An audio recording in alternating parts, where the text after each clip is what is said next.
Selamat menyaksikan.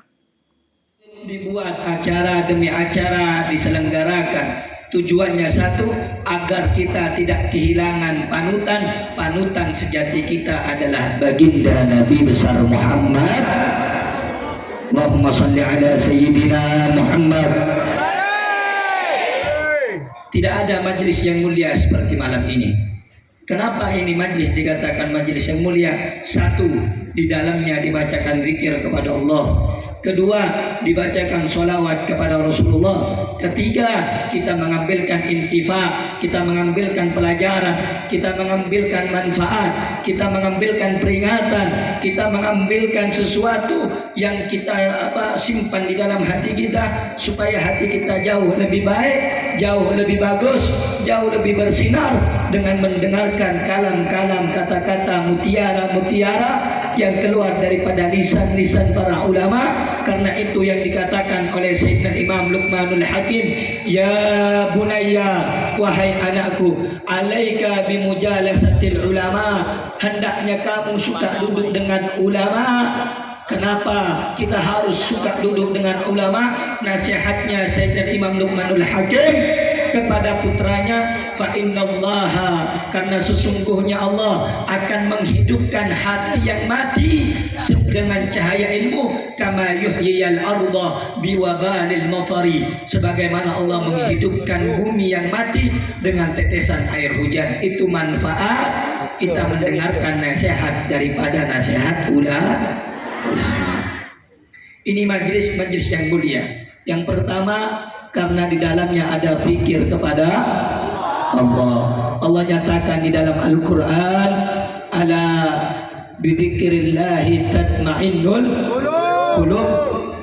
Ketahuilah, hanya dengan mengingat Allah, hati akan menjadi tenang, hati akan menjadi tentram, hati akan menjadi damai. Hanya dengan ingat kepada. Kalau kita mencari kedamaian di luar, ada sebagian orang cari ketenangan hati, ketenangan jiwa, kedamaian hati, kedamaian jiwa, bukan ke tempat majelis ilmu, bukan ke tempat majelis zikir, bukan ke masjid, bukan ke musola. Kemana? Ke tempat maksiat, ke tempat minuman keras, ke tempat pelacuran. Bukan mana tenang hati kamu, tapi hati kamu semakin jauh daripada Allah Subhanahu wa ta'ala. Allah sudah memberikan daripada rumus, Allah memberikan daripada sebab, Allah memberikan jalan. Siapa orang yang ingin hatinya tenang, siapa orang yang ingin hatinya tentram, siapa orang yang ingin hatinya damai, maka satu kuncinya berzikir, ingat kepada, menyebut nama, bertasbih kepada, membaca Al-Quran yang ada nama. Kalau kita punya problem, banyak masalah kita, banyak daripada pikiran kita, maka satu kuncinya ingat kepada Allah. Sebenarnya banyak orang bilang Allah tidak peduli dengan kita, Allah tidak adil kepada kita, Allah tidak sayang kepada kita. Saya kasih tahu, Allah itu tidak pernah jauh dari hamba-hambanya, tetapi yang jauh itu hambanya kepada Tuhannya. Hambanya meninggalkannya, hambanya tidak peduli kepadanya, hingganya segala sesuatu terasa sempit olehnya. Kenapa? Karena dia jauh daripada sang pemilik dunia seisinya, Allah Subhanahu wa ta'ala. Oleh karena itu, saudara-saudara, majelis ini mulia. Kalau ingin saya bahas terlalu panjang, saya bahas 3 perkara. Satu, majelis ini mulia karena di majelis ini kita bersama-sama berzikir, ingat kepada. Kunci dunia ini cuma ingat kepada Allah. Salat yang kita lakukan tujuannya ingat. Apa Allah nyatakan dalam Al-Quran? Aqimis salata lidzikri. Dirikan salat agar kamu ingat kepada. Kalau sholat gak ingat kepada Allah, percuma. Sholat gak ingat kepada Allah.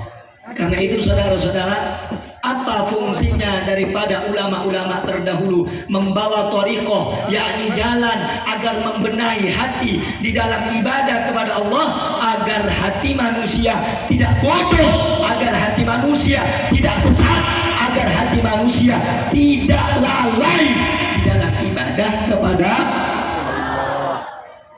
Cuman ada dalam thariqah seperti itu, saudara-saudara. Kalau kita sholat, contoh, saya bahas tentang ingat kepada Allah. Orang sholat, banyak, semua orang bisa sholat. Tapi sholat yang dikatakan oleh Nabi Muhammad, "Shollu kama ra'aitumuni usolli," tidak semuanya. Sholatlah kamu sebagaimana aku sholat, kata Nabi Muhammad. Bagaimana sholatnya Nabi? Bagaimana ibadahnya Nabi? Ibadahnya Nabi luar biasa, sholatnya Nabi luar biasa. Karena itu kalau kita ingin mencontoh ibadahnya Nabi, sholatnya Nabi, maka kita mengikuti ulama-ulama yang memang sudah mumpuni, ulama-ulama yang sudah memang mengerti bagaimana mereka mempelajari atau menirukan, namanya ittiba, kepada gurunya, terus sampai kepada Nabi Muhammad. Allahumma salli ala Muhammad. Saya bahas sedikit tentang sholat. Berapa banyak di antara kita yang sholat tapi nggak sholat? Berapa banyak di antara kita yang ibadah tapi hakikatnya tidak ibadah?